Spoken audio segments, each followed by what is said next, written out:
Got to launder my karma, and that would be a very good description of my own life. It's kind of virtuous and solid and true in the younger years, and then it just got really messy in the middle, and had to launder my karma and pay my debts for my sins, and now I've come full circle and back on point.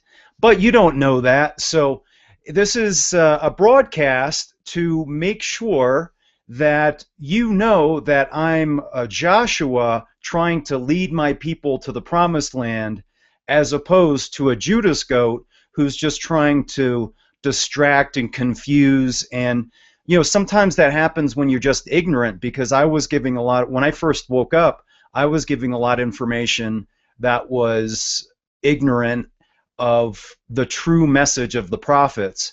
So this episode of the Sunday sermon is about my background check. This is going to be my bio. So I've made a PowerPoint for you to check out.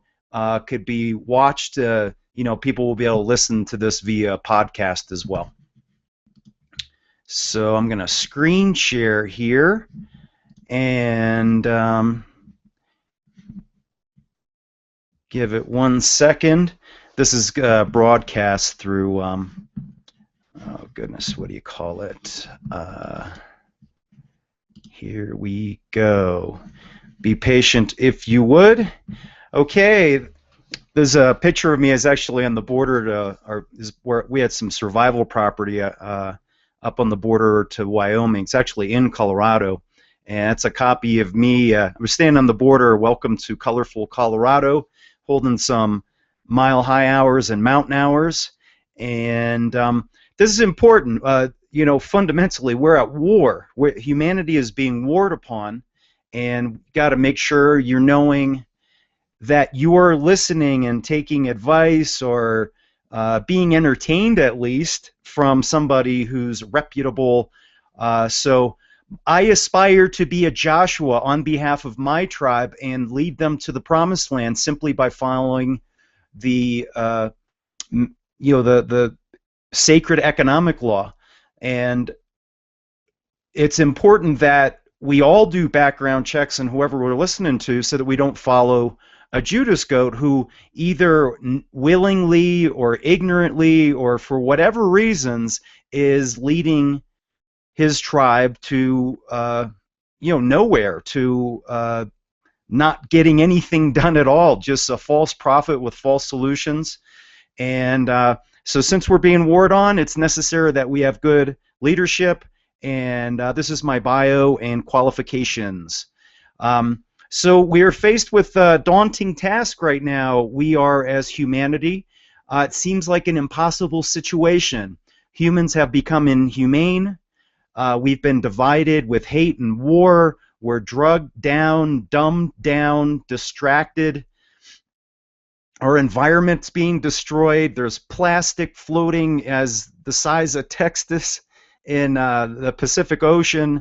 We've got a problem with Fukushima, radiation fallout. Our forests are dying. The air, food, and water is poisoned. And we have animals that are suffering from extinction, losing their habitat. And consumerism and materiality, consumerism and materialism have replaced spirituality. So we've got to get back to good. Now, right now, there's a variety of different options for people to choose for how to resist. Should you pick the Tea Party, Occupy, the Ron Paul movement, Zeitgeist? Some people are just apathetic and just say, it can't be fixed at all. I'm not going to pay attention, and I'm just going to check out. And people do that with addiction to drugs, alcohol, porn, or whatever. Just it's an impossible situation. So people become desperate. They lose hope. I can't remember the guy.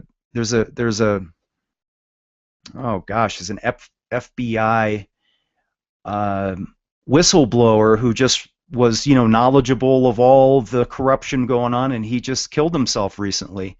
He lost hope, and that's what happens, and that's why it's essential that people invest their time and energy into a particular movement, and like the peace movement when Bush was in office, and then the whole thing just dissolves um, as Obama gets elected, but the wars keep going on. So people invested their time and energy unwittingly, it wasn't their fault, into a loyal opposition movement that was financed by the bankers. So why listen to Wayne Walton? I've never been elected. I don't have a big radio show or TV show. I don't own a really big business. I'm not famous. I don't have a master's degree or doctorate. I'm not a war hero. I'm no professional athlete, entertainer, or musician. Why listen to Wayne? So this is why. To live through an impossible situation, you don't need to have the reflexes of a Grand Prix driver, the muscles of a Hercules, the mind of an Einstein. You simply need to know what to do. That's a quote by Anthony Greenback. It's not that I know what to do. Well, I guess I do, but the reason why I know what to do is I just listen to the prophets, and the prophets just adhere to natural law.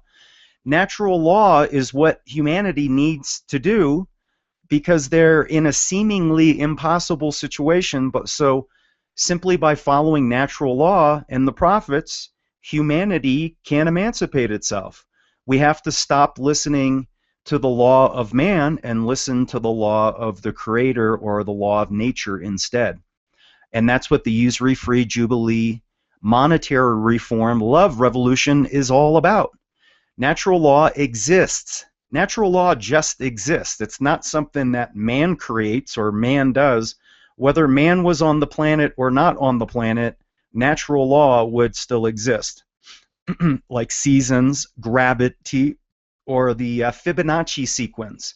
The Fibonacci sequence is something that you see in nature in the way shells grow or the way the leaf pattern on plants grow. These things all exist, and just like gravity, we could climb a tall cliff and try to ignore gravity, but we would have consequences. So right now, man is playing God, and man is trying to overrule natural law through, not, having usury-based money. It's not natural. Monopoly money is not natural. It's something that is programmed into our mind or forced with, guns or whatever. But we become programmed to it. It's not natural. And because of that, we're having consequences. We shouldn't be living as debt slaves. Not normal. So my bio and credentials, why is this important? Because we are being warred upon. What we're suffering from is not government ineptitude, and it's not simply corporate greed or profit. That's false. That's not true. Humanity has been warred upon for thousands of years through a divide and conquer strategy financed by Mammon. And Mammon, or the money power, has unlimited funds to hire loyal opposition leaders on the left and the right to just divide and conquer humanity and lead them to false solutions. So therefore, you need to have a background check on me, and I want to help you get as much information as possible, and use this to evaluate other people. So you're going to make sure by doing this, you make sure that you're investing time with someone who has a correct vision for victory, right? Most leaders that, if you turn on the radio and listen to 100 talking heads or politicians, almost none of them have a vision for victory. So number one's pretty good. Have a vision for victory. Number two, have the correct monetary reform plan meaning the have-nots control it, not elite people who control gold, silver, or monopoly power of government. And number three, even if I had a correct vision, and even if I had the correct monetary reform, it's necessary that I'm sincere that I want to actually create this in the real world.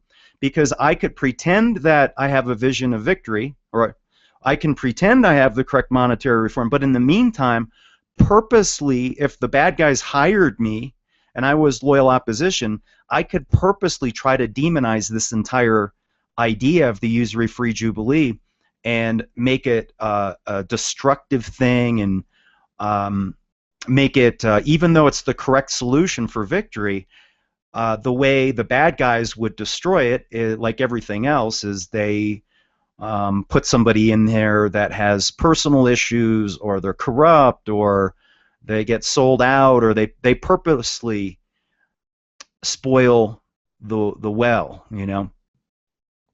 Next, it's essential that you don't waste your time, energy, and money with false solutions or Judas goats. Like, a lot of times people invest a lot of money into political campaigns like the Ron Paul movement or the peace movement, into Obama. So it's on the left and the right.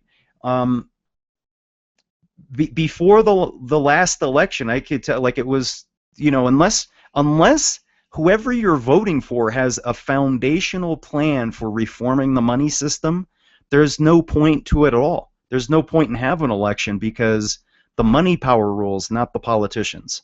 So by learning all this stuff and becoming more, this is inside baseball stuff. This is stuff that I learned over being a full-time activist now for over 5 years.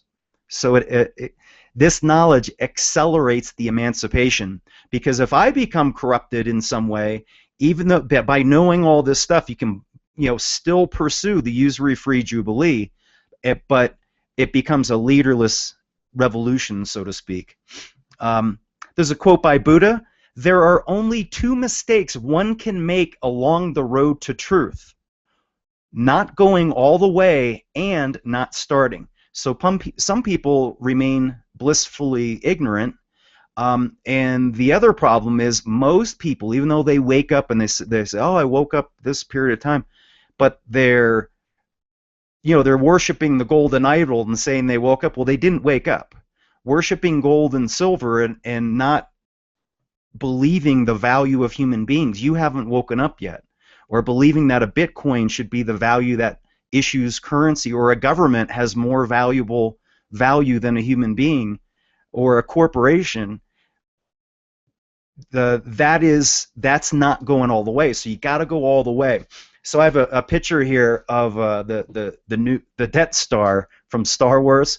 So in the movie Star Wars, there was a very precise plan to beat the New World Order Death Star. It was a very specific thing where they had to go in that little canal and drop a bomb down like a little hole or whatever. Well, this is a non-violent plan, but however, it is very, very specific. So truth going all the way, as Buddha says, to go all the way isn't just to be knowledgeable that all of these evil things are going on. Going all the way is actually where you implement innovative solutions where we emancipate humanity. Awareness of slavery is still slavery. So when Alex Jones wakes people up, that's not making people free. Your mind is aware. Just imagine we're on the plantation 150 years ago as African American slaves. We'd all be aware that we're slaves. How much, like, there's some people that worship the people that give us this awareness. Just imagine there is, the Uncle Tom, let's call him, from the slave house, and he comes out and he goes, "Well, you guys know you're slaves. I just want," or there's another guy like, "Hey, Billy just got whipped out behind the tool shed. That's because we're slaves." Or, "Hey, do you know that the reason that we get lousy food is because we're slaves?" So there's all these people in the slave plantation warning us that we're slaves in 100 different ways. And then there's other people that are just revering that. Oh my God, they're so awesome. They've told us that we're slaves. Like, that's good to a point. Well, why don't we start focusing on the people who are emancipating us from slavery? That is, I call that activism 2.0. It's time to get past that. But we shouldn't be just labeling our food as poisonous. We should no longer have a system. We should have a system where everybody can afford non-GMO food. We have to raise our sights higher. And I call this situation is there's all this noise. Well, the frequency, just imagine like when the New World, the Star Trek movies, like, oh my God, the Darth Vader's kicking our butt, like he's knocking all of our, he's shooting all of our ships down, we're getting our butts kicked. Well, that's all noise. The frequency is when somebody steps forward and say, no, we have a specific plan to blow up the Death Star. We have a precise plan. I hate saying blow up because this is a nonviolent, and in fact, nothing we are doing is intended to be a physical struggle at all. It's a spiritual struggle, and that's important to understand. The point is noise to frequency. Time to tune into the frequency. So this plan, why is this all an all-the-way plan? We can win in less than a year with genuine focus. Just the same way that there's like, you know, there's state, the bankers finance the Manhattan Project and the Apollo moon mission. They had focus for wrong-headed things. We need focus to where we emancipate ourselves. So this plan is nonviolent, it's voluntary, it's a win-win solution for the left and the right. It's a vision for massive abundance. It's not survival and chaos and noise, just eking out an existence, homesteading off-grid. It's historically proven. It's a full-time focus that, you know, what I've been able to do is the way I've come up with these things sort of is because I focus on this full-time. I don't have any kids, and I have some passive income from leftover from my pool days, is I've been able to focus on this constantly, and this is my own unique artistry. Just like some people can write songs and they can sing really well, I can't write songs and I can't sing well. I'm not a pro athlete. This is my unique artistry, is to disassemble and reverse engineer what Mammon has done to humanity, and then implement the solution. Not to just talk about it, to implement it. This is an inclusive plan. I'm not going us versus them. We're utilizing the best of the Tea Party, Occupy, Ron Paul movements, and Zeitgeist. It's the non-aggression principle supported by the right and support for social and civil programs. It's a win-win agreement. It's an action plan. No waiting, no voting, no conflict, no permission. We just do it. We just implement it because we believe in ourselves is why.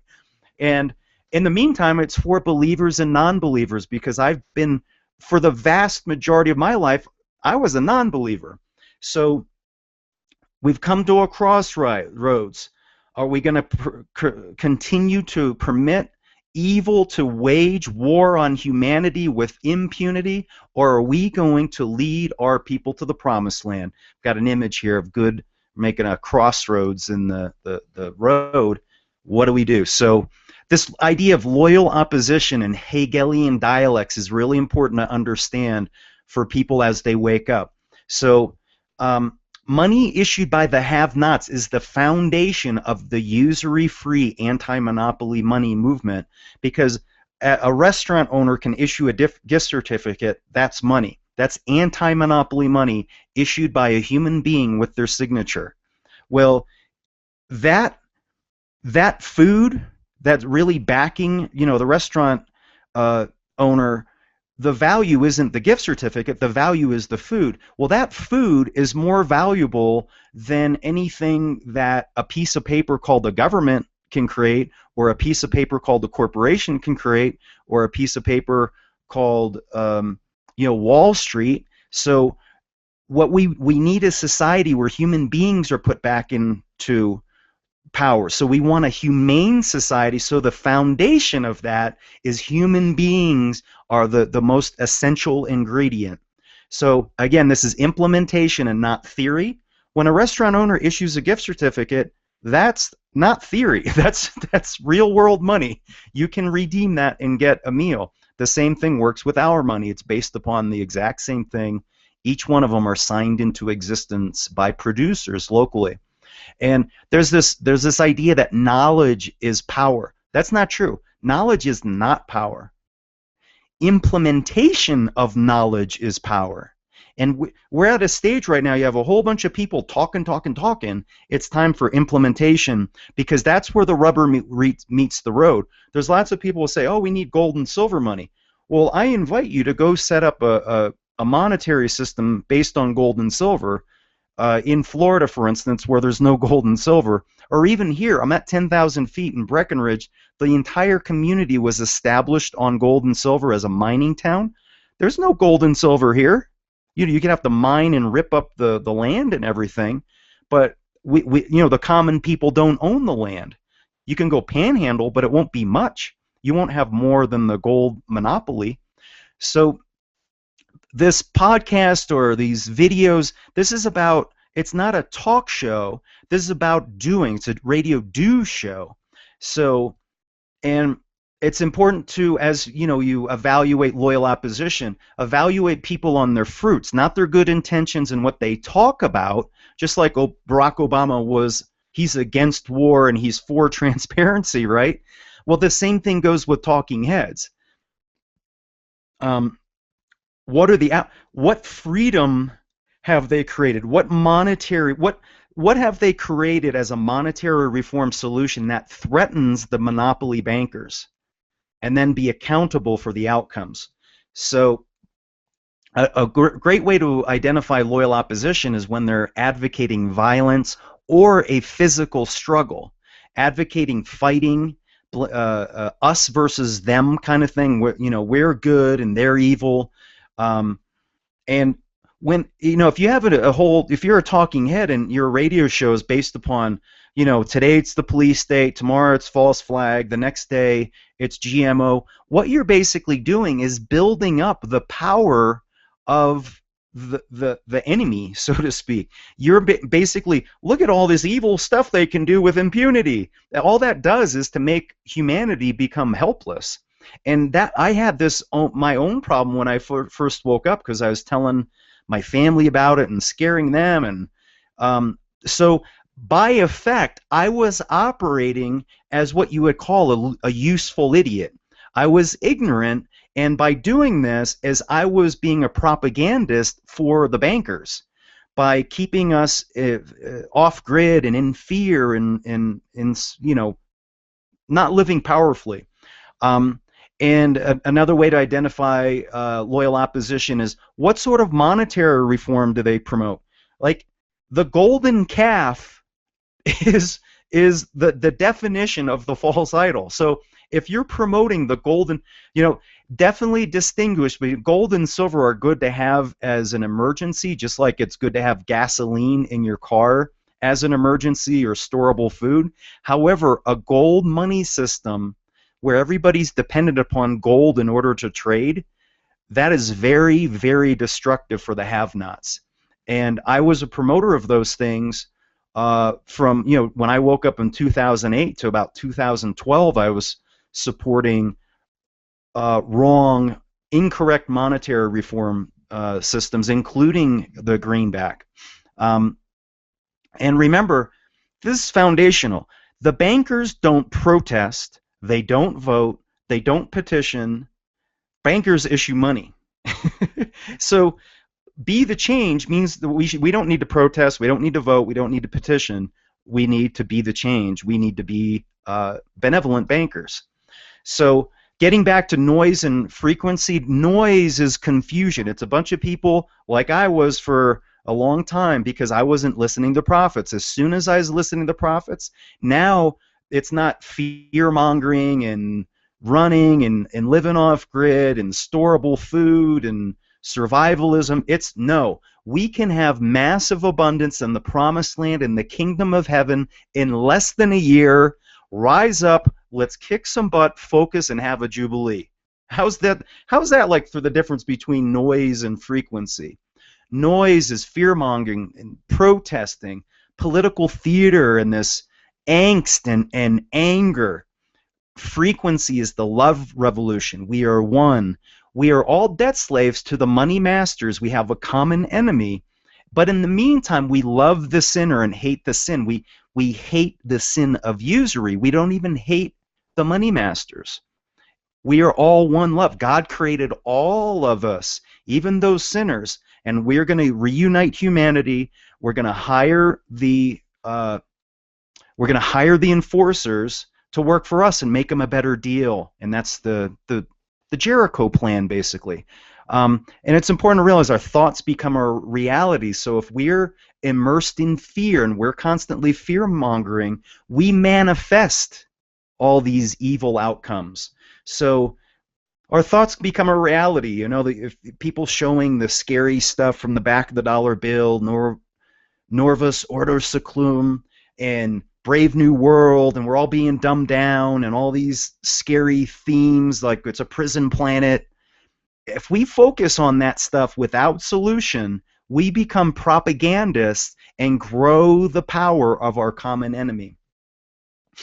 And in effect, like me, like you become a Judas goat, even though, like myself, I was an unwitting Judas goat. I don't have any flow of money coming from the bankers, you know what I mean? I'm not paid loyal opposition. However, because I was listening to propaganda from other ignorant debt slaves, I became a propagandist for them as well by, I'm building this off-grid property, or, just be in fear, and they're doing all this, end the Fed. Well, ending the Fed doesn't end Mammon's rule. So in effect, when I'm telling everybody to end the Fed, I became an agent for the propagandists.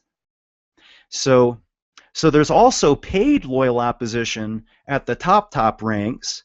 There's people who have sold their soul to the devil that are not like you commonly think that with musicians and artists, where you think of how many different musicians, they talk about corruption and being anti-war, but they never ever get into specifically identifying the bankers or Mammon, or like just think of my gosh, the church. How does the church, like, I didn't grow up, I was agnostic for the majority of my life. How do I'm promoting the usury-free Jubilee. This is all from the Bible. It's from Judaism and Christianity and Islam. How come they're not promoting this? How come we can't just join their movement that already exists from 1,000 years ago? Well, there's leaders at the top of those institutions who have sold their soul to be silent on these issues. This is an important idea to distinguish from. Most of the people that we, truthers listen to on the radio and all that sort of thing, internet radio, they're reporters. All they're doing is reporting on slavery. They're not ending slavery. So like I said, it's time for us, humanity, to move its focus as truthers, even though that's where the majority of people are, is to focus on systems of genuine emancipation. We have to focus and move on. And since the have-nots can't issue gold, silver, Bitcoin, or greenbacks, we have to focus on ways to become independent and have, for instance, when I first was doing some radio stuff in Tampa, and I actually paid $3,000 to get Alex Jones, or $5,200 to get Alex Jones broadcast on the local radio station there, on a terrestrial radio station, and I wanted to earn Federal Reserve notes in order to pay for that. So the only way that there's only certain types of businesses that I could use to have advertising, and those were gun dealers, survivalism, gold and silver. So as it was very limited to have a way that you could generate some income in order to tell people about these very anti-establishment concepts. Obviously, if you're like a local T-shirt shop, they're they're not going to want to have their customers listening to this. It's like, the sky is falling. Buy a T-shirt, like a T-shirt for a tourism. Like Florida is like you're a tourist and you're selling T-shirts for going to the beach. Like you can't advertise certain. They don't. It's not a good advertising fit. But gold, silver, and Bitcoin, they're great for these kinds of things. The problem is what ends up happening is, how do you become critical of gold and silver and Bitcoin as a monetary system? They're good as a solution, as insurance during the collapse, but they're not good for monetary systems to serve the have-nots. All right, so I don't hate gold and silver and Bitcoin. I don't hate them. They're good for insurance, just like having a gun is. But I don't. In order for humanity to have this revolution, we don't need guns. This isn't a physical resistance. It's a spiritual evolution. So noise is when whatever the symptom is. So this is a way that you could gauge it. If somebody's anti-government, say like the way to fix everything is if we get rid of government, then everything's going to be awesome. Well, that's not true, because Mammon invented government. So the way you know whether you're focused on a symptom or a root cause problem is if you eliminate the symptom and the root cause problem is still there, then you haven't really fixed anything. So if we eliminate corporations, which were invented about 400 years ago, we would still have the same root cause problem of money monopoly. So the money monopoly would still rule humanity. If we eliminate the Federal Reserve, the money monopoly existed prior to the Federal Reserve, so the money monopoly would still rule humanity. So this goes on with Wall Street, which is a couple hundred years old, paper money. Some people just blame paper money. Well, if we eliminate paper money, right, well, the money would all be gold, silver, I don't know, Bitcoin, whatever. Well, the money monopoly would still rule humanity. If we eliminate Zionism, right, Zionism's about 100 years old. If we eliminate Zionism, the money monopoly is still there. So we have to stop focusing on these symptoms. The symptoms are the police state, the daily drama surrounding it with violent cops, fear porn, secret societies. Secret societies are like 300 years old. Mammon is over 5,000 years old, right? So I'm not saying that these institutions like Zionism does evil stuff, the Fed does evil stuff, Wall Street does evil stuff, governments do evil stuff, corporations. Those entities in secret society, they do evil things. However, the root cause, if we were to start a secret society tomorrow and we didn't have control of the money system, the secret society would have no power whatsoever. It's just a club with some evil dudes in it with no ability to implement their evil. The control of the monopoly control of money is what allows evil people to institutionally wage war on humanity. So frequency. So we moved from the noise and now we're into the frequency. Got two images. One's the banker Potter from It's a Wonderful Life, and the caption goes, "The house always wins." When you control the money, you have full spectrum dominance. So, and then the other image here is a banker holding up a leash, holding a militarized policeman with a tub of money in front of him. If you control the money, you control the police. They're just, even though it says government, it's just a mercenary force. They get paid to do what they do, and if we had a benevolent money system, they would gladly work for humanity instead of the bad guys. So monopoly money is the root of all evil. That is frequency. This is leading you to a foundational truth. Bankers don't vote, protest, petition. Bankers don't become survivalists. They don't learn to homestead and grow food. Those are good things. The bankers don't become marksmen. It's good to become independent, and I dig all that, but not everybody wants to be a homesteader. We need to create a society where everybody's gifts are permitted to be developed. If you're a singer, Or a musician, if the wandering monks shouldn't be having to focus all their time and energy learning. The wandering monks is a music artist. They shouldn't be focusing all of their time and energy learning to put solar panels on roofs, being a survivalist, right? They shouldn't be focused on their marksmanship. They should be focusing on what makes them awesome, and they're awesome at producing music that enlightens minds. So what the bankers do to control humanity is they issue money. They control the issuance of money in various different. It could be in the form of greenbacks. It could be in the form of U.S. notes, because they can go to war without a vote with greenbacks. Lincoln did it. So by ruling over money, they rule with a tiny minority, and that is their Achilles heel, because we can therefore then win with a tiny minority. That's the point. This is a message of empowerment. We do not need a majority to win. Humanity is powerful. We are the source of the value which backs all forms of money. Therefore, anti-monopoly money beats the bankers. In other words, barter beats the bankers, because we're using a barter-based currency. Vision for victory. Do not get caught up in political theater staged by the bankers. I'll give a couple examples of that. Today's Cinco de Mayo, right?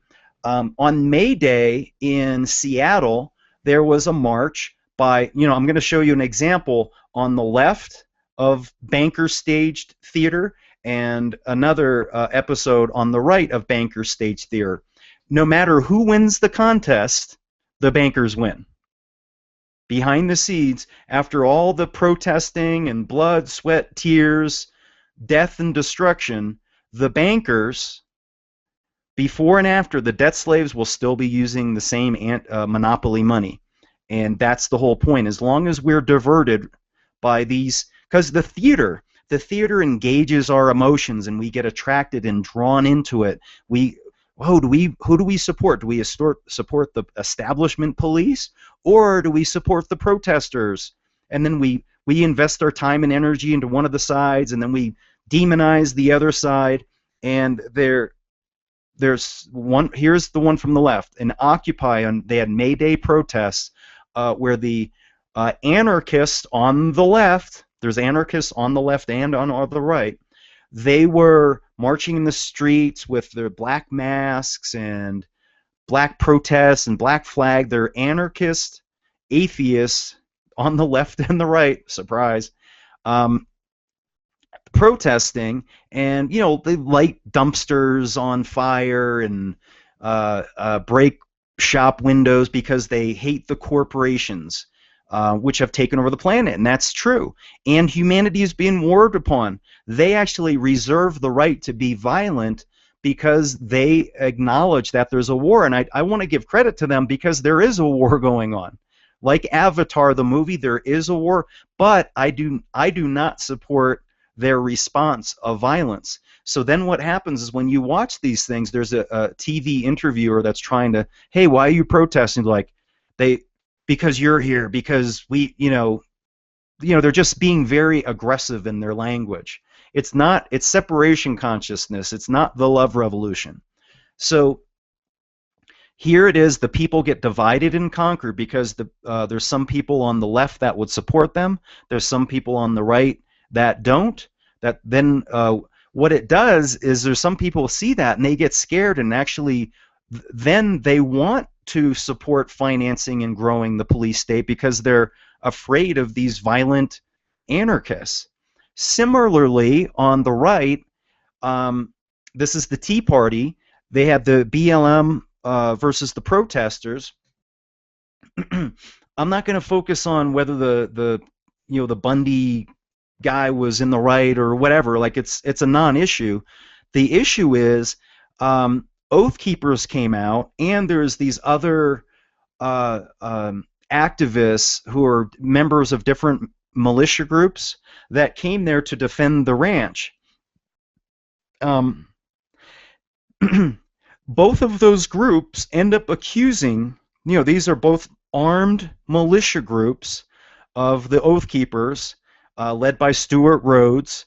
and another group of people, I think they're the Green Mountain Men militia group from, I think they're out of the New England area, came all the way out, and I honor them for caring and standing up. However, because they're focusing on a physical resistance, they end up getting mired in a conflict where it was the activists against the activists, blaming each other for being loyal opposition, provocateurs, and all that sort of thing. So the whole thing becomes mired down, and then on the left is just laughing at them for just being crazy, that they thought that there's going to be a Predator drone bomb drop, which is entirely possible.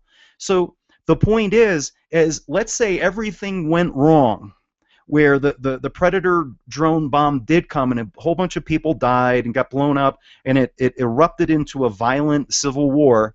Well, guess who's going to be issuing the money before and after the violent civil war?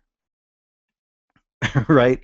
So if it all comes down to the issuance and the control of the money, don't get mired into these physical protests. Just don't go to the protest.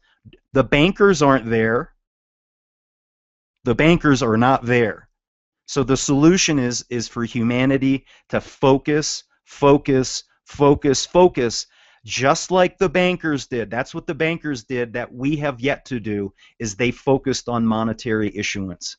So the alternative is, what we need to do is build our communities up to be the self-sufficient economic life rafts that will give us peace of mind, almost like Noah, to build security in our own communities, not to go live off-grid, is to be valiant believers, have Christ consciousness, and right in our own communities and say, Mammon has acknowledged that Mammon has taken over your community, and acknowledge and reach out to people of common mind and build the promised land right where you live. The next image here is humanity wins a nonviolent spiritual war. Without arms, without weapons, with our minds just in the same consciousness of Jesus, Gandhi, or Martin Luther King, when we make emancipation from debt slavery a movement, and by issuing our own money, the Jubilee, when we make this our common cause, on the left and the right and the left get what they want, we give each other peace of mind, we have unity, and there's absolutely nothing that Mammon can do about it. Nothing. We win because we have overwhelming superiority in the spiritual world. So here's a quote by Buckminster Fuller I like to use all the time. You never change things by fighting the existing reality. You need to build a new model which makes the existing model obsolete. The Occupy anarchists in Seattle, when they were protesting, they were fighting the existing reality. They were not building a new model to replace the existing model. Similarly, the guys in like the protesters, the militia guys, the Oath Keepers, they were trying to fight the existing reality. Right now, the bankers can steal whatever they want. A mortgage inevitably leads to theft. Mortgages, right? It's built into the system. Any money system based on interest is a theft racket, period. So if the BLM, the resistors, what they wanted to protect theft, well, they need to stop using the bankers' usury-based money. They need to stop getting loans based on interest, because those loans are going to eventually lead to theft. So we need to build a new model. Change the consciousness, stop fighting the existing reality, build a new model. So the next image is the world with some hands around it, showing how we need to be stewards of planet Earth. If everyone decides to issue our money tomorrow, humanity would be free tomorrow. Tomorrow. There's no other simple change that will accomplish such massive evolutionary benefit. All of the papers and digits that Mammon uses to control us, we can just as easily use our own paper and digits without interest, where we issue it instead of them from the bottom up, where we're in control of the system with zero inflation. Okay, this is my background check: bio, credentials, abilities, achievements, intangibles. That's a picture of me protesting. I've got the militarized police behind me. It's actually an Occupy protest. As I was going there talking to people about using our money instead of protesting. But like there's courageous people there. That's what's good about protest, at least, is there's courageous people there that care. It's just the protesting doesn't do anything. Wayne Walton Bayou. I was born in 1964 in a coal mining area in Tamaqua, Pennsylvania. My father was a traveling salesman named Robert Walton. My mother was Barbara Walton, and she worked at the time, this is during the Vietnam War era, at a munitions factory. I was the fourth of 5 siblings, lower middle class, and learned my lessons. My lessons from my dad. And my mom just recently passed, less than a year. My dad was a traveling salesman who sold signs, and he used to do one-call closes, where he literally would walk into businesses with no scheduled meeting or nothing, and just drive all through Pennsylvania and later on Wisconsin for a couple of years, and he would sell signs. There were modular signs where they'd have like sometimes individual letters, but this was a long time before that. Everything was big corporations and stuff. Well, he had the ability to go in and just imagine surviving on being able to go in and persuade somebody on a one-call close where you didn't know the person at all, that person didn't know you at all, and leave with a check in your hand because they believed in you.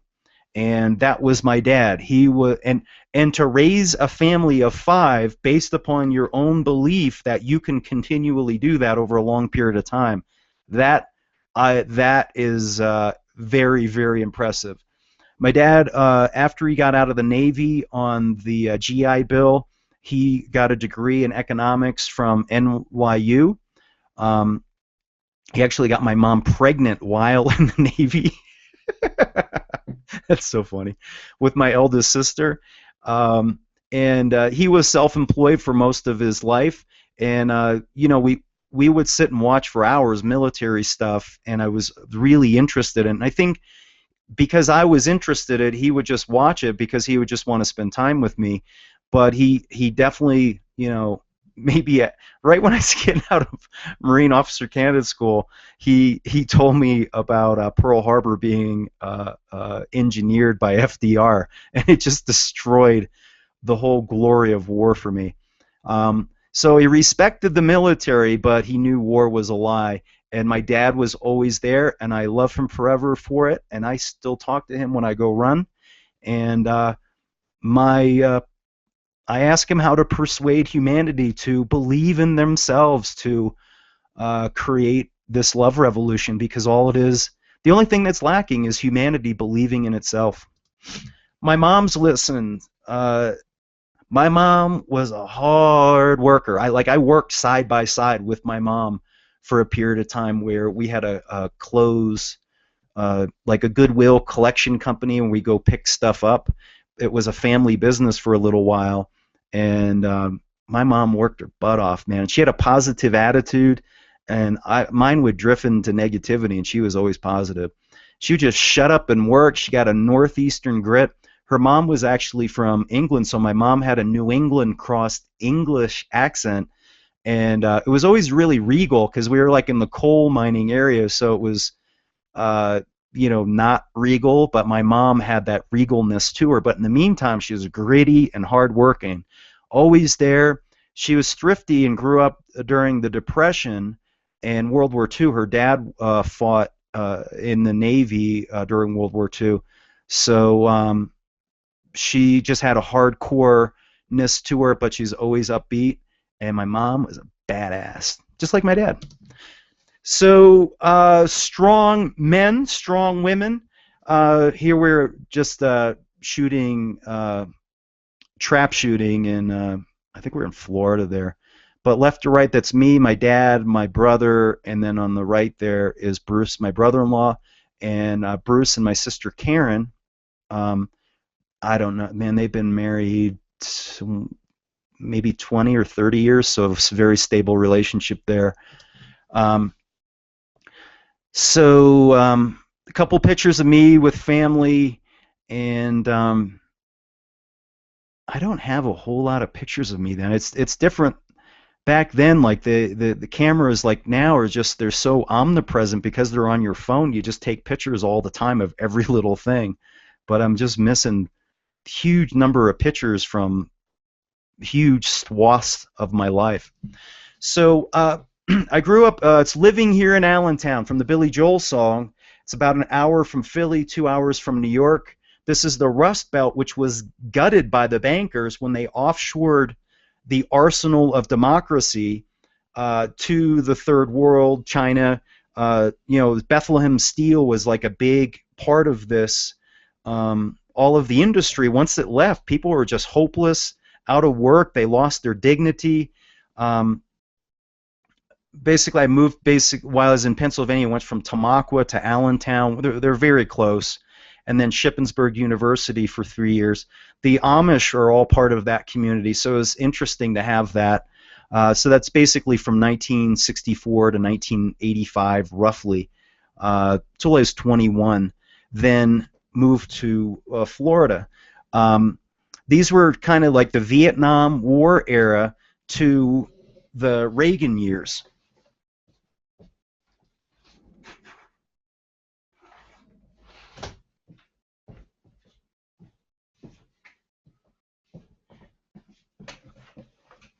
Pardon me, need to get a drink of water and let the dog out. So this went from like this really dark Vietnam. We got, as a consciousness of Americans, the deer hunter. If you watch that movie or Platoon, where war is just ugly, and then it just got turned around with like Top Gun, where it's like the glorification of war and all that kind of thing. Well, it was during these years. There's a silver and gold boom where those prices went really high, and that was silver was in normal circulation where you could find it in your change pretty commonly. Well, that boom, my brother-in-law, my eldest sister Linda, married a guy, Patrick Henry, by coincidence, ended up moving the entire family more or less to Florida. So we left that kind of dark hopelessness to Florida where there's lots more opportunity, and that worked out great for me because I got into the pool business. So my educational history, went to high school in Allentown, went to Shippensburg University where I studied engineering and math, and it doesn't come real natural to me like the philosophical stuff, but structural stuff, how to build stuff, I'm good at that. So I more or less washed out of that, and when I went to University of South Florida, I was still working on engineering for a while, but I joined a fraternity, and I was more focused on drinking and playing sports and chasing girls for the fraternity than really school. But what really comes natural to me is history, so I ended up graduating with a degree in history.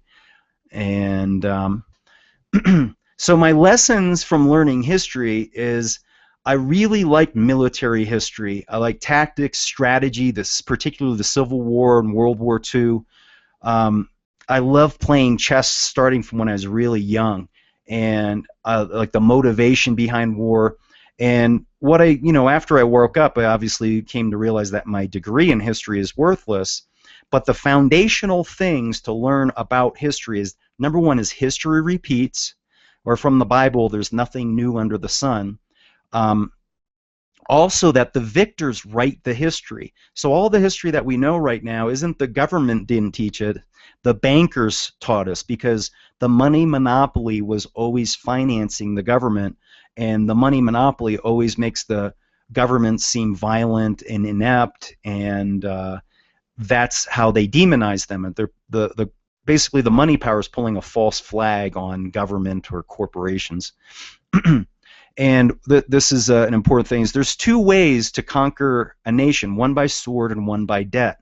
And we always learn in the textbooks it's always about, the politicians control the military, so the politicians are the ones leading the wars, but they never talk about how the bankers are always financing both sides of wars. That's the foundational thing, is to realize the same bankers who have no allegiance to any nation, they finance both sides of war. And they've been doing that, dividing and conquering humanity for 5,000 years plus. And this has been an ongoing war. Humanity is being warred upon. So there's a quick image of my degree.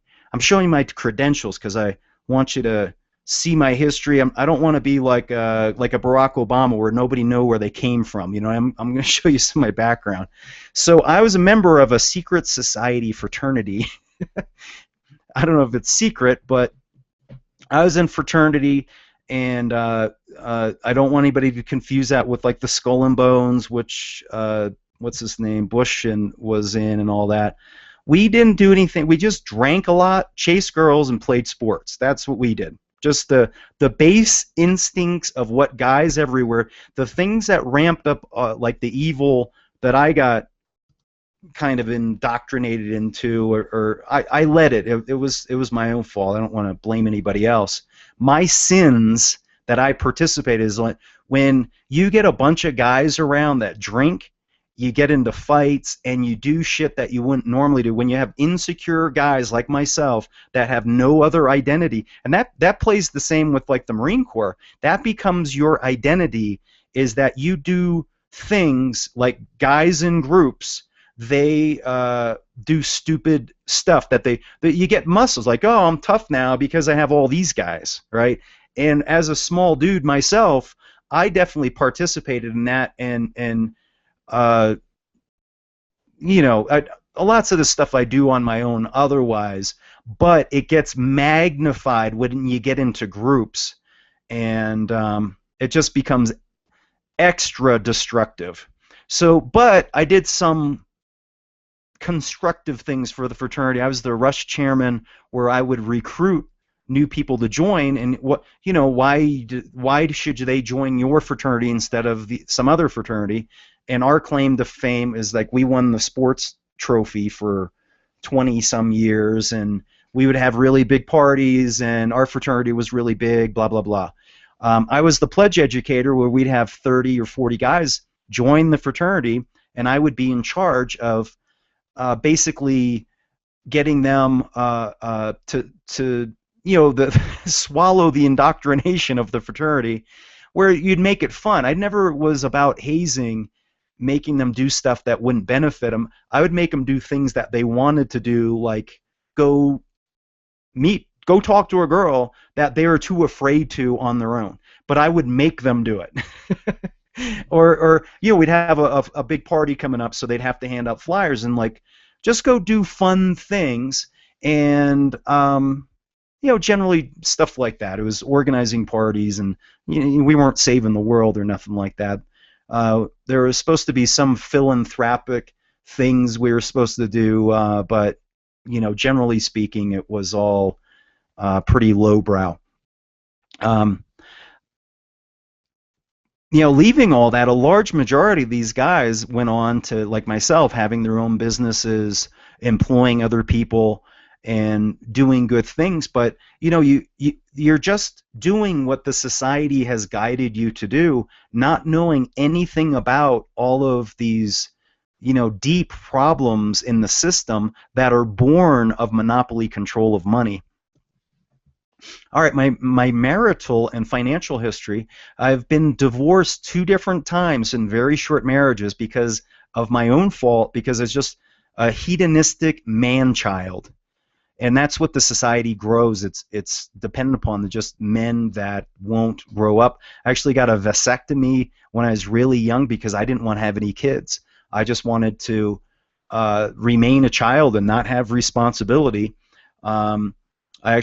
went bankrupt, declared bankruptcy in 2005, thereabouts, maybe a little earlier than that. I invested in a Ponzi scheme that was just ridiculously stupid. I'm embarrassed to even talk about it. But anyway, I invested in that and lost a bunch of money and put a bunch of my credit on the line.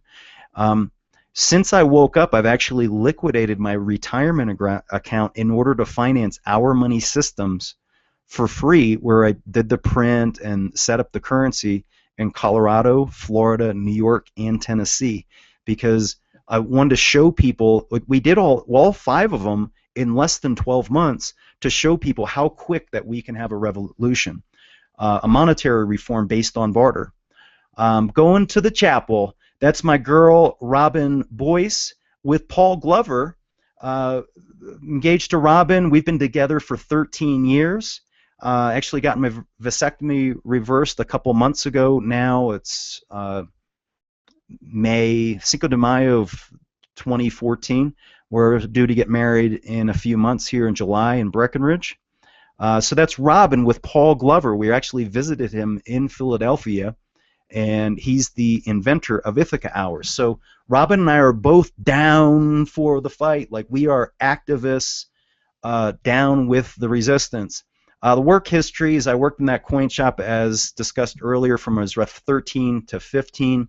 From age 16 to 20 as a lifeguard, and I painted apartments. Also did that business, the family business during that time was collecting clothes and then taking them from Allentown to Philadelphia where it would be sold for weight. So I'd hand out flyers door to door, putting them in the windowsills of people's storm doors, and then collecting all of that and putting that into a van and doing all that. So worked through school all the way, age 21 to 22, went to officer candidate school for the Marines, and during the summer, age 22 to 47, roughly 25 years, I was a pool contractor building above ground, and mostly above ground, but also in-ground pools and splash pads and all kinds of pool-related stuff, spas. And then age 44 to present, so roughly the last 5 years, even though I had the pool company going, Robin was kind of running it and organizing the phones and stuff, and I would do some work when it would get hyper busy, but largely I was working on monetary reform, developing monetary reform training systems, learning. I've been self-taught to do video editing and authored a book. And so that's what I've been doing to the present, to basically building a franchising system where that other communities can just start these Our Money local currency systems. There's just a local barter network, but what's unique, it's a local currency, but because it has a common unit, you can trade them among systems. So it's the foundation for an international system with zero inflation and zero currency exchange fees. So while I worked at the coin shop, my lessons were, I learned about the history of money. Like, I worked there for 3 years. It was during the gold and silver boom, so I got to see how the change from the 64 coins and back, and the for $50, 69 and back, or the clads. So anyway, you learned all this stuff, and there's a lot of history when you look at money. Just seeing who's on, for instance, during 1943, the pennies were actually made out of tin or steel. So instead of copper, because there's a shortage of copper during World War II. Learned about historic weapons because he also bought and sold weapons, and I played a whole lot of chess. There would be periods of time where it was just really slow. So that's my certification, my graduate certificate from Officer Candidate School Senior, Quantico, Virginia. Certified Wayne Walton has graduated. This is an image of my contractor's license from Florida, state certified residential. Is a state certified residential pool and spa contractor. So my marine lessons. Basically, I'm Marine Corps certified to lead during war, and we are at war, and I'm certified. Humanity is being warred upon. Make no mistake. And here are a couple lessons that the Marine Corps teaches to prevail over an enemy. Number one, you must identify the enemy. 99% of the truth tellers do not identify the enemy properly. So if you listen to Alex Jones and he blames central bankers or the Fed, he's not specifically identified the enemy. Because if you eliminate the Federal Reserve or central banks, which were about 400 years ago, the money monopoly was in charge of humanity for thousands of years prior to that. So until you are able to specifically identify the enemy, you cannot win. Number one is identify the enemy. Number two is locate the enemy. To locate, it's us. We're using their money. We're using Mammon's money. Three is to close with the enemy, and number four is engage. So the Marines do it physically, obviously, but to do it spiritually, to spiritually engage with the enemy, it's us. And basically what we're doing then is you're having an info war, and you need to speak to people specifically and say, no, you don't need to use their money of gold, silver, issued by governments, computers. I want you to issue the money. So by teaching people to issue money themselves, you have engaged and defeated the enemy. And then, but it's important that that system is enables them to sustain life. So they need to be able to pay with their food, water, shelter, transportation, communication, cell phone, etc. It can't be a fringe thing. It has to be able to sustain life. So the other thing about the Marines is you complete the mission quickly, period. Period. That's what a Marine is. You improvise, you adapt, you overcome, and you complete the mission, period. No excuses, period. You complete the mission. Boom. That's how we do it. So there's a picture of me in front of an in-ground pool. That we built a couple of years ago. So my pool contractor lessons are do the job right the first time, be a contractor, not a subcontractor, meaning get paid from the customers directly. If you work as a subcontractor, that's what happens with Lowe's. Lowe's is taking people, and Lowe's just moved in our community here, and they're going to turn a bunch of people who were previously contractors into subcontractors, and they're going to take their wages or what they make per job, and they're going to control it and tell them which products they got to use, et cetera, et cetera. So I learned how to set up franchises across the Southeast because I can't send a crew from Tampa, where I was based, to build pools consistently in Mississippi. So we'd have to set up a crew with all the necessary tools and equipment and know-how to work independently, entirely on their own, and build pools in Mississippi or Georgia or Alabama, or actually New Orleans. We went that far too. Also learned to use equipment instead of my back, which was a very long-lived lesson because I was so cheap and thrifty, saving money as I wore out my back instead of the equipment. Also learned that marketing is more essential than a vocational skill. So knowing how to actually build a pool isn't as important as knowing how to market that company. Another few things is like a byproduct is that pool construction is a very seasonal thing, even in Florida, and afforded me the ability to have enough money and time where I could travel the country in RV, basically kind of from. This is before I woke up. Once I woke up, all I wanted to do was fight the bankers, so I don't have any much free time to do that kind of thing.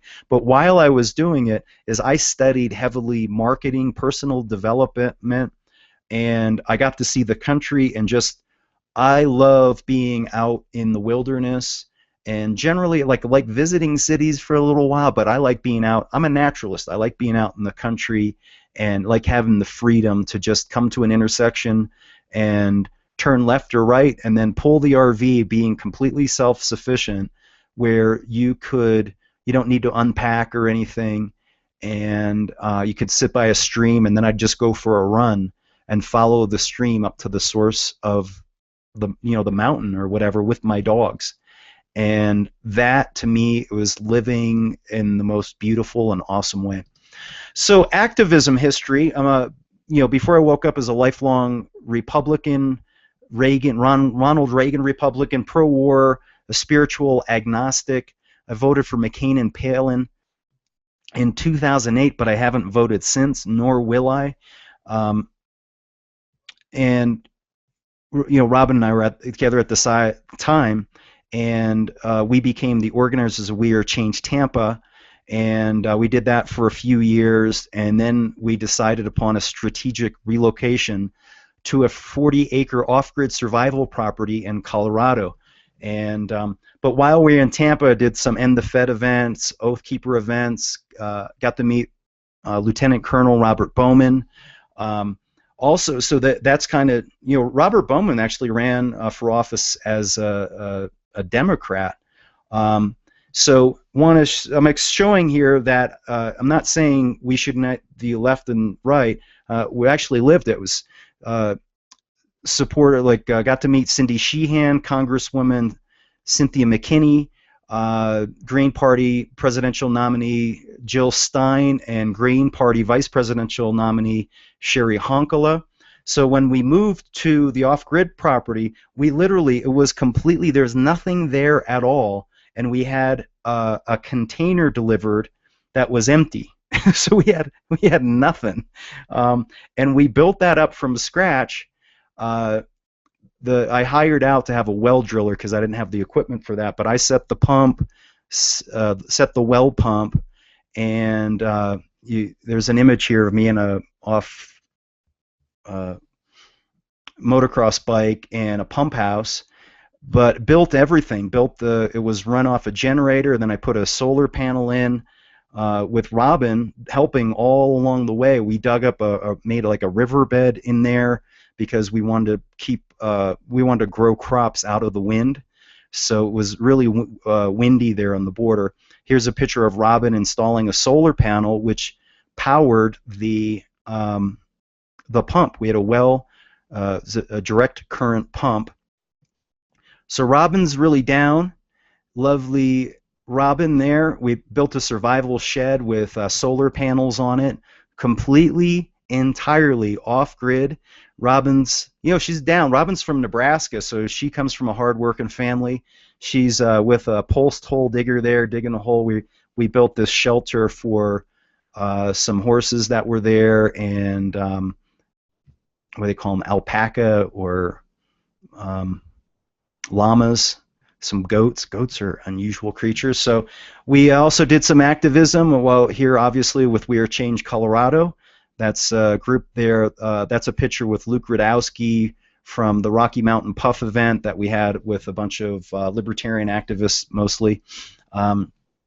So the evolution of my monetary reform ideas started off initially with Alex Jones, Ron Paul, gold, silver, and Austrian economics, and then I listened to George Whitehurst Berry talk and explain how gold is a deception, including silver, because the monopolists have always controlled gold and silver since before the Bible. Bill Still, from there I graduated to listening to Bill Still, Ellen Brown, and being a supporter for greenbacks, and then that requires a vote, and I'm like, this isn't going to work. And then also Lincoln went to war and had a draft and all kinds of bad stuff with greenbacks, so that's not a good thing. In addition, like tally sticks were used for empire with the British Empire. So I started listening to Paul Glover and discovered Ithaca Hours, like, bam, this is it. So I didn't start following Ithaca Hours because I wasn't really pursuing this for religious reasons or spiritual reasons, but then I started learning about usury-free monetary reform, listening to Tommy Usury-Free Kennedy, John Turmel, Dr. Marguerite Kennedy, Moses, Jesus, and Muhammad. Also, I'm trying to remember the name of it. It's Mathematically Perfected Economics. So here's some images with me with Ron Paul, Dr. Tom Wood, And Bill Still, actually played chess with Bill Still, and he crushed me. He's really good. Picture of me holding up a greenback from 150 years ago. It's me, and a picture of me and Robin holding up mountain hours.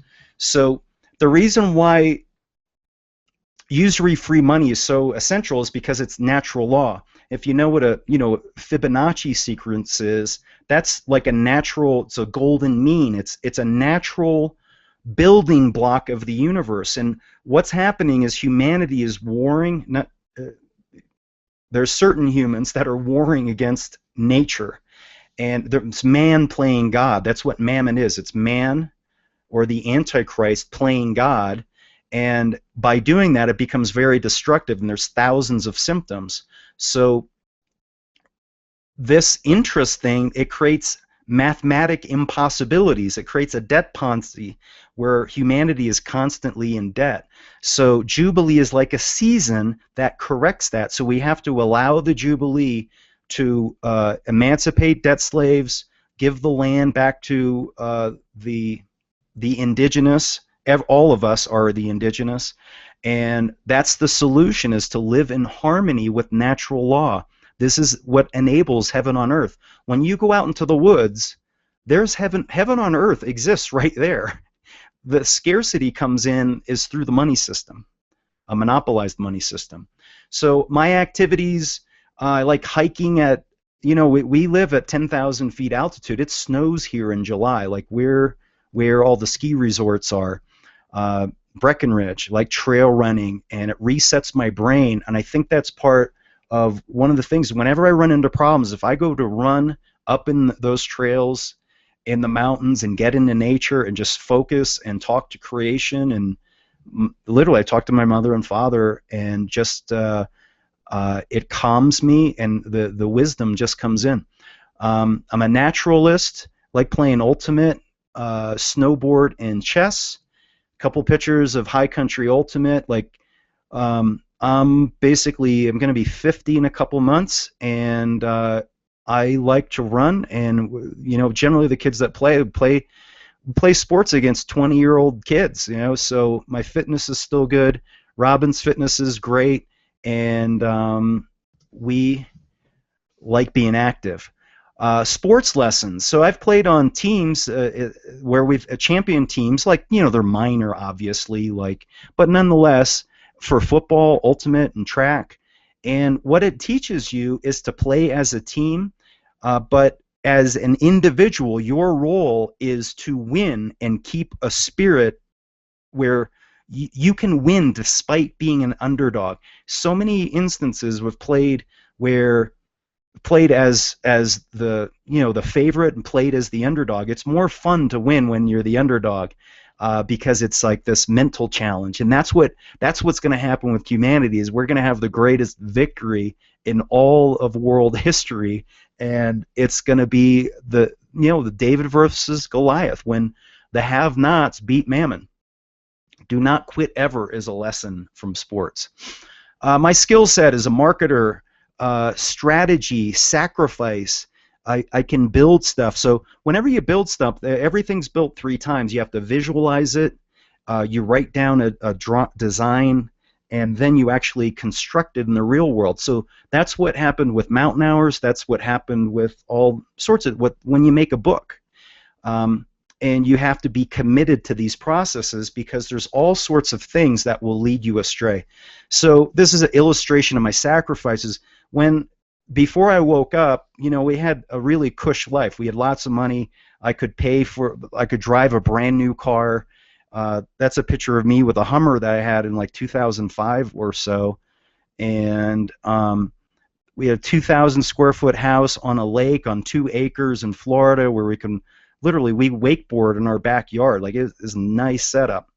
The problem is like I was unfulfilled. Once I came to this cause, this is my purpose in life, but it's hard to fight Mammon and be a full-time activist. So we have a 400 square foot trailer here, live in a trailer in Breckenridge. My car's got 160,000 miles on it with a peace sign in the back, picture of me. So complete hippie. Went from being It's just like Avatar went from fighting for the corporation for fighting to fighting against it.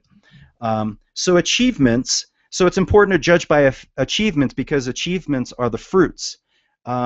And judge these things. Am I manifesting? Are Robin and I creating things to help make the existing model obsolete? And in the meantime, including the political leaders from the left and the right in the real world. So one of the first things that happened at a concert I was smoking some bud, and it helps. It puts me in this flow state where I came up with a Jubilee plan. Like, why don't we just hire the enforcers with our own money from the bottom up? That is the foundational way, and that's the Jubilee plan. That's one of the creations. It's a picture of me playing the banker role in the Officer of Peace video with Cherry Honkala. Came up with a music CD, monksjubilee.com. The Wandering Monks performed it, but they basically, I gave the ideas for the songs, but they're so smart and talented. It was really all them that really made it listenable. When I write stuff, nobody wants it. When the monks create something, people listen. They make it interesting, and they are awesome. So monksjubilee.com, get their music. Mountain Hours created, that was just an idea because I said Paul Glover do it. You know what, Paul Glover do it. It's my job to create it here in Summit. We got 100 businesses. We need a lot more. And this currency, we've had Bill Still come here and test it, Sherry Honkala, Adam Kokesh, Gary Franchi, Sheriff Richard Mack, Jordan Page, Tatiana Moroz, Luke Radowski, my dad and sisters. So usury-free, anti-monopoly, issued by regular business owners, and everyone's an artist. We actually set one of these up. Here's a picture of me in Tennessee. At the border of the Tennessee welcomes you, holding up volunteer hours. We also did one in New York and Florida. So one of the other big accomplishments is we had it. Everybody's familiar with the globalist petrodollar. Well, Mountain Hours was used to buy organic biodiesel. So the currency was created locally, and the fuel was created locally by regular people.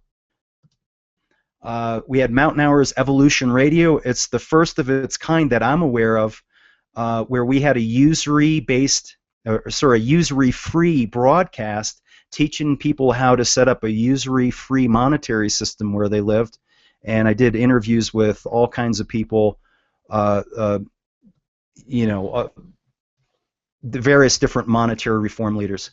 So when you have an opportunity, Google Officer of Peace by the Wandering Monks. Officer of Peace by the Wandering Monks produced a music video which is a metaphor for how we emancipate all of humanity through a jubilee. Officer of Peace by the Wandering Monks. I would say that is one of my most proud things that I've ever created in my whole life, is that music video, because it shows exactly how humanity emancipates itself by hiring the enforcers with our own self-issued money. It actually has the Ark of the Covenant in the video. I wrote a book called Our Money Jubilee, which teaches people all of this. It's on Amazon. Created training systems, usuryfreejubilee.com. It's a training product where people can buy and listen to a book, read a book, listen to audio and videos, and it's the Prophet's plan for emancipating humanity. And again, why has no church, synagogue, or mosque created this? Because it's a foundational. In order to have the true beliefs of all the great prophets be manifested, to make them come alive, is we need to have the monetary system that supports them. Started a training product, which you can find, a training product, start.ourmoney.net. It's a franchising system for Our Money. It features Bill Still. It's locally issued, spent globally, common fixed value, and actually was able, through a Bluetooth on a car stereo. Right now you can get this podcast on iTunes, Stitcher, Spreaker, or Podomatic. So this is a merger of science and spirituality. I actually have a group on Facebook, which is Architects and Engineers for Monetary Truth. We have a monetary system that has a foundational flaw or a bug, and we actually entered our money into the 2014 Buckminster Fuller Challenge for $100,000. It's a challenge for innovation, because this monetary system can finance social programs without coercion of taxes. We can get rid of taxes and still have abundant financing for social programs. Also have an OurMoneyIndiegogo.com campaign where we want to develop software where we can deliver to everyone on Earth with a cell phone where they themselves can issue $1,000. And that is the foundation to teach everybody on the planet that they are the source of value and they can issue money, which will create a paradigm shift in control of the planet where the people control the system instead of the monopoly bankers. And we actually rebuilt the Ark of the Covenant. We've featured it in a couple of our videos. And the Ark of the Covenant, you know, they say that's a radio frequency, a radio transmitter to speak to God. In a way, it's a lot of different things, but foundationally, it's our consciousness of sacred economics. It's a form of technology which will emancipate the human spirit, where humanity as artists, engineers, and we can it's a technology which allows for us to manifest dreams, whereas the existing system destroys dreams.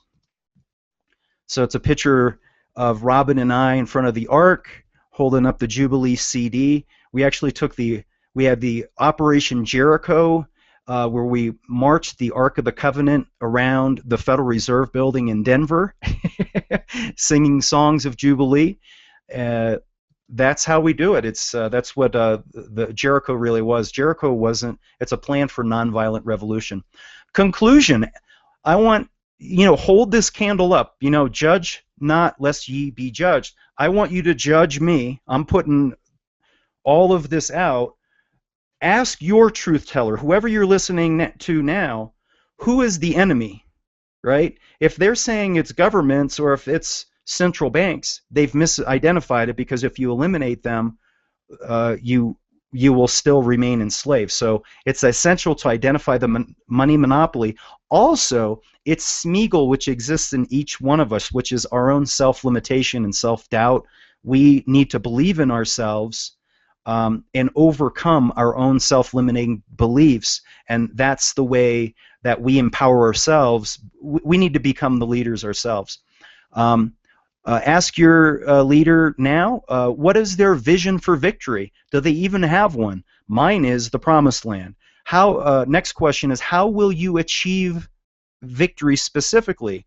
My answer is through the usury-free Jubilee, adhering to the lessons of the prophets and natural law. Ask your truth teller. Next question is, who will issue the money? Will you have machines issuing it, governments issuing it, banks issue it? Well, we want to have regular human beings issue it. We value human beings. Next question, or really what it is this is an essential concept, is victory requires accountability of outcomes. For example, when I was a pool contractor, I didn't get paid until I created the pool. So what I would like to do is, I don't want to just do this for free. Like I need to be financed as well. But I am positive that we can manifest these things in the real world. And if people don't believe that we can do it, then pay us once we're done building it. And that's what happens actually with Mountain Hours. When we get a referral, when you refer a business, you don't get paid. That new currency is born once the new referral is created. It's 10 hours or $100 is created. So that's how you create money as a certificate of work done. So let's have some accountability. If Alex Jones is the leader of the truth movement, all right, put me against Alex Jones and let's see who creates more emancipation. I can't That's how we can really ramp up the emancipation, is put some focus. If I had 1/10 the focus on what we're doing as how much Alex Jones get, we would win in a year, guaranteed. And that's what we need to do, is really raise our game. And just like they have the the Super Bowl, and there's so much focus on that as a competition. Let's have a competition for what truth teller or what leader can create emancipation the quickest, and have people focus on it and vote and make it like I don't know, American Idol or whatever.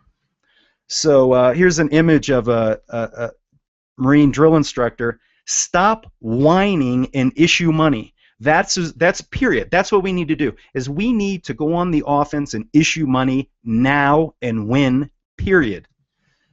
Jubilee also must be fun. So it needs to be tough love, but in the meantime, Jubilee is going to be the most beautiful and abundant and wonderful event.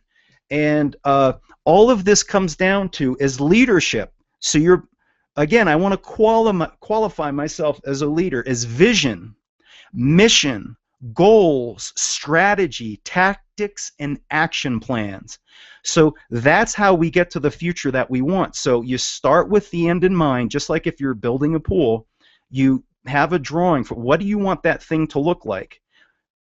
What do you want your community to look like? For instance, I drew this plan up for the Kingdom Dream. I wrote a short story, and this awesome artist named Brett Jones from Utah is actually starting Wasatch Hours. He was inspired by my story. He drew this awesome painting which is called The Kingdom of Breckenridge, and read the short story. It's called The Kingdom Dream. Just Google it, and it's the voluntary abundant society of unity where we have no limitation. Any dream that we decide to create, we create a self-sufficient, sovereign community that cooperates. We love our community first. We then cooperate with other communities as well, and we lead through inspiration. So that's how you do it. So a couple intangibles. Steve Jobs used transcendence, meaning he used some different methods to think differently. Actually, Carl Sagan did the same thing. So I have an image here of a vaporizer using some of Colorado's finest bud, and what it really does is it creates a flow state where you amplify your creativity, and creativity is necessary in order for problem solving. That's why so many musicians have created great music using bud. And Steve Jobs wasn't a lazy dude. Michael Phelps wasn't a lazy dude.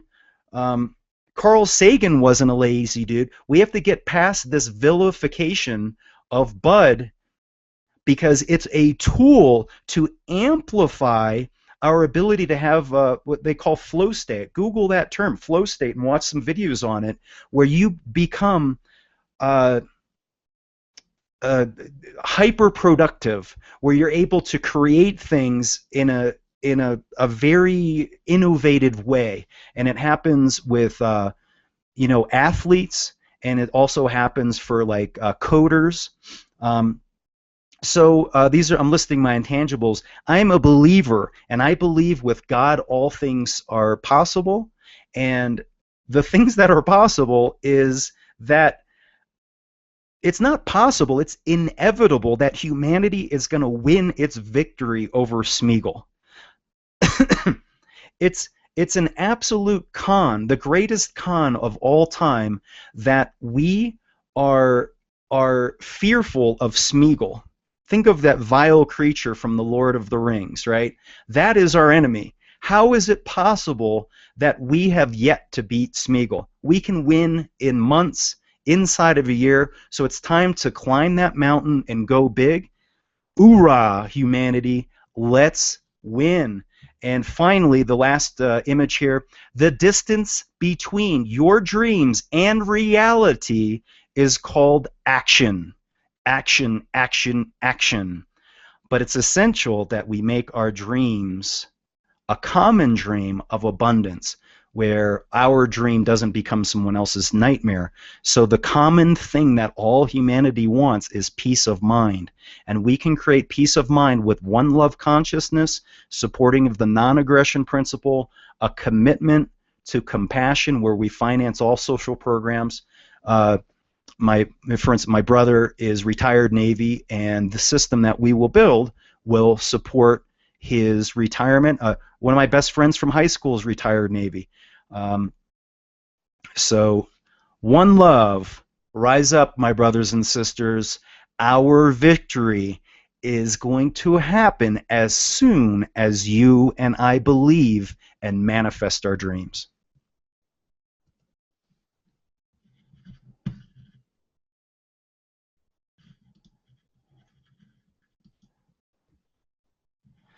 So how was that? Oh my goodness, that was. I've been speaking, I think, for an hour and a half. My mouth is dry.